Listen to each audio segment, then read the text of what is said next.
नमस्कार, रिपब्लिक भारत के digital platform दृष्टिकोण में आपका स्वागत है। मैं हूं आपके साथ निधि वासंदानी।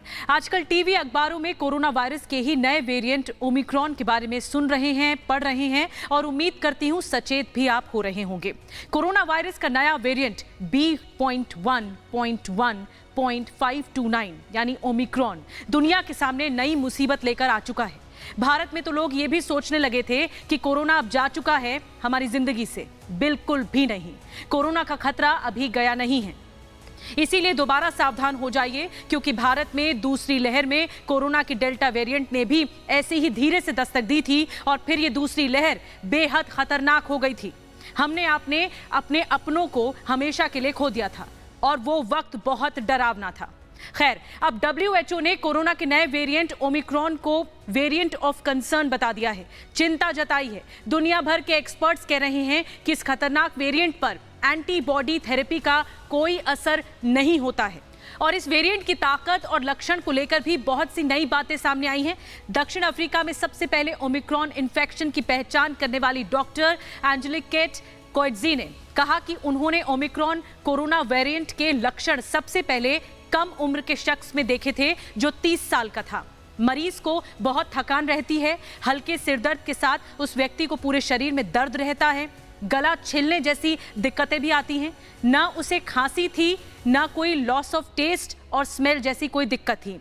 दक्षिण अफ्रीका से पनपा ओमिक्रॉन का जब विश्लेषण किया गया तो डेल्टा वेरिएंट, जिसने भारत में तबाही मचाई थी, उससे इस वेरिएंट को 6 गुना ज्यादा ताकतवर और संक्रामक बताया गया। ये वेरिएंट इम्यून सिस्टम को भी चकमा दे सकता है, वैक्सीनेशन या फिर नेचुरल इन्फेक्शन से होने वाले इम्यून रिस्पॉन्स को भी बेअसर करता है।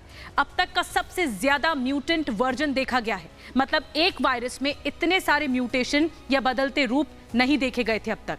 वैज्ञानिक ये कह रहे हैं कि ये बीटा और डेल्टा वेरिएंट से आनुवांशिक रूप से अलग है, लेकिन इस बात की अभी कोई जानकारी मिली नहीं है कि ये जेनेटिक बदलाव से ज्यादा खतरनाक बनते हैं या नहीं। भारत के कदम क्या हैं ये बताना जरूरी है। भारत ने 1 दिसंबर से कोरोना से लड़ने के लिए नई गाइडलाइंस जारी कर दी हैं। साथ ही भारत ने इंटरनेशनल फ्लाइट्स पर रोक बढ़ा दी है। अब विदेशी उड़ानें 15 दिसंबर से शुरू नहीं होंगी। मेट्रो के एयरपोर्ट्स पर चेकिंग बढ़ाई गई है।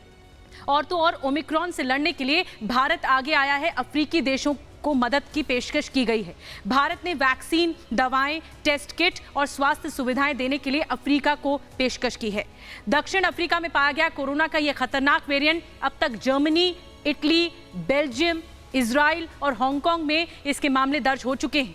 इसीलिए दोबारा सावधान होने का वक्त आ चुका है। सोशल डिस्टेंसिंग, मास्क लगाए रखें अगर 4 लोगों के बीच में आप हैं, और हाथ को साफ रखना जरूरी है। यही अगर बेसिक आदतें आप अपना लेंगे तो कोरोना से सुरक्षा आपके हाथों में ही है।